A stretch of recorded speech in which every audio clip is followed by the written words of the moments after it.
هو السلطان محمد الثالث بن مراد الثالث بن سليم الثاني بن سليمان القانوني. ولد في 16 من مايو سنة 1566 ميلادية. أمه جارية بندقية الأصل، اشتراها السلطان مراد الثالث واصطفاها لنفسه. نال السلطان محمد الثالث تعليما جيدا على يد المؤرخ سعد الدين أفندي، وكان مولعا بالشعر مثل أجداده، واستخدم لقب عدلي في أشعاره، وكان السلطان طيب القلب وكثير التأثر بالغير.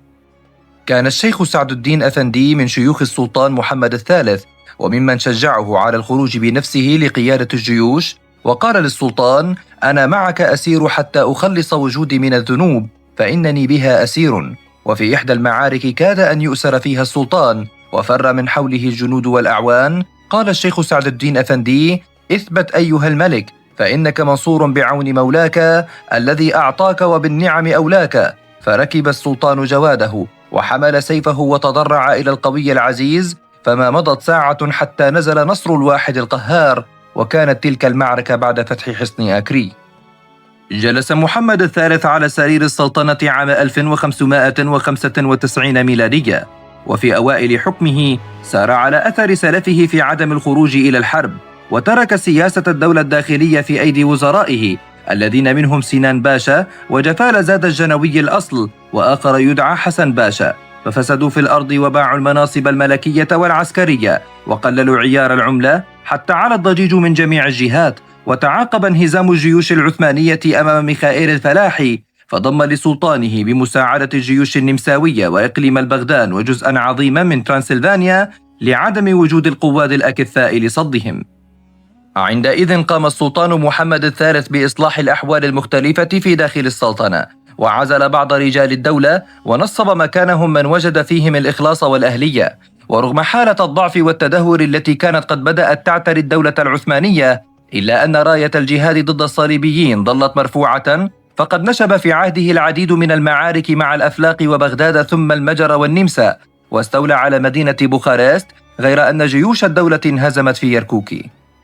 ومما يذكر للسلطان محمد الثالث أنه لما تحقق له أن ضعف الدولة في حروبها بسبب عدم خروج السلاطين وقيادة الجيوش بأنفسهم، برز بنفسه وتقلد المركز الذي تركه سليم الثاني ومراد الثالث، ألا وهو قيادة عموم الجيوش، فسار إلى بلغراد ومنها إلى ميادين الوغى والجهاد. وبمجرد خروجه دبت في الجيوش الحمية الدينية والغيرة العسكرية، ففتح قلعة آرلو الحصينة التي عجز السلطان سليمان القانوني عن فتحها في سنة 1556 ميلادية، ودمر جيوش المجر والنمسا في معركة هاجوفا بسهل كيرزت بالقرب من هذه القلعة في 26 من أكتوبر سنة 1596 ميلادية، حتى شبهت هذه الموقعة بواقعة موهاكس التي انتصر فيها السلطان سليمان القانوني سنة 1526 ميلادية. غير أن سرعة عودة السلطان إلى إسطنبول حال دون الحصول على نتائج ملموسة من ذلك الانتصار، مما دفع إبراهيم أفندي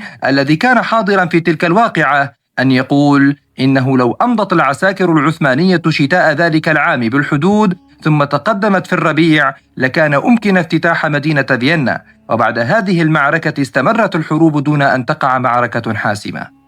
في عهد السلطان محمد الثالث ادعى أحد قادة جيشه واسمه قره يازجي أن النبي صلى الله عليه وسلم جاءه مناما ووعده بالنصر على سلالة آل عثمان وفتح ولايات آسيا، فتبعه كثير من هذه الفئة وشق عصا الطاعة، وتغلب على والي القرمان ودخل مدينة عين تاب عنوة. فأرسل السلطان العثماني محمد الثالث إليه الجيوش التي حاصرته فيها، ولما رأى أن لا مناص له من التسليم أو الموت، عرض على الوزير المحاصر له الطاعة للسلطان بشرط تعيينه واليا لأماسيا، فقبل شرطه ورفع عنه الحصار. لكن بمجرد ابتعاد الجيوش عنه رفع راية العصيان ثانيا، واتحد مع أخيه المسمى حسن علي والي بغداد، فاتبع الأخير وسوسة أخيه وكفر بنعمة الدولة وجاهر بعصيانها. فأرسل السلطان صقلي حسن باشا مع جيش جرار لمحاربتهما، وانتصر على قره يازجي وألجأه إلى الاحتماء بجبال جانق على البحر الأسود،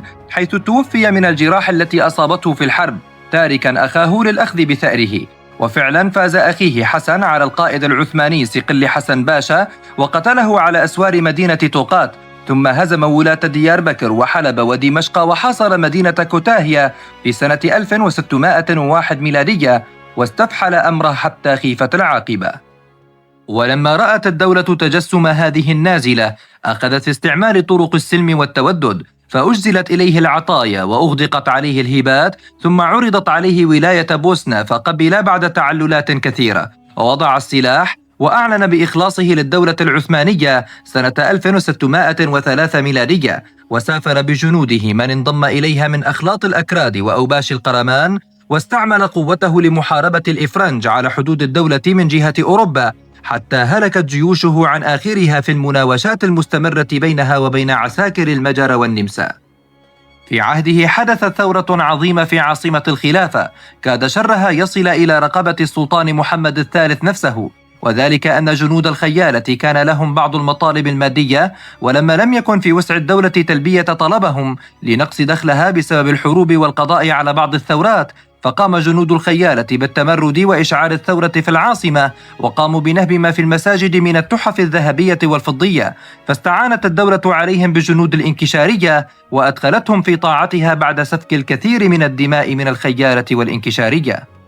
ومن الأمور المثيرة للجدل عن السلطان محمد الثالث هي قضية بل جريمة قتل 19 أميرا بمجرد صعوده على العرش، كان بينهم أمراء أطفال ربما لم يدركوا بعد أنهم أمراء، فنجد أنه وصل إلى العاصمة إسطنبول بعد وفاة والده مراد الثالث ب12 يوما، لأنه كان مقيما في مانيسا حيث مقر ولي العهد، فقد اتهم بقتل 19 من إخوته وقتل 10 من أخواته كذلك، وقيل 10 من نساء أبيه كلهم حبالة، وقد ترددت تلك الرواية لدى بعض كتاب التاريخ العثماني، بل ذهب بعضهم أن من دبر ذلك هي أمه صفية البندقية.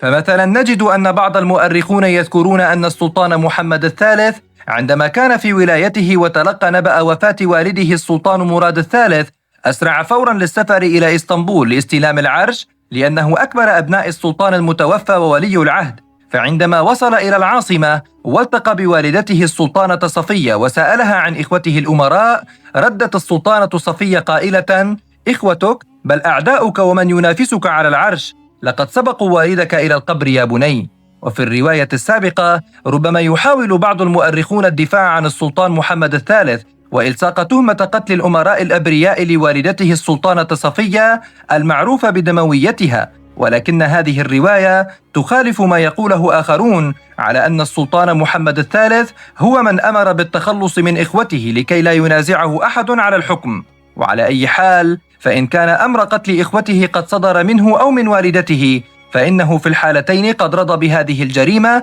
وبالتالي فهو شريك في هذا الحادث الأليم. كانت وفاة السلطان محمد الثالث في نهار الأحد 16 من ديسمبر سنة 1603 ميلادية، وخلفه ابنه السلطان أحمد الأول، ومدة حكمه 9 سنين وشهران ويومان، وله من العمر 37 سنة، ودفن بجوار مسجد آيا صوفيا. في نهاية هذه الحلقة نتمنى أن تكون قد نالت إعجابكم، ويرجى الاطلاع على المصادر في وصف هذه الحلقة. كان معكم فراس نقشبندي، والسلام عليكم ورحمة الله وبركاته.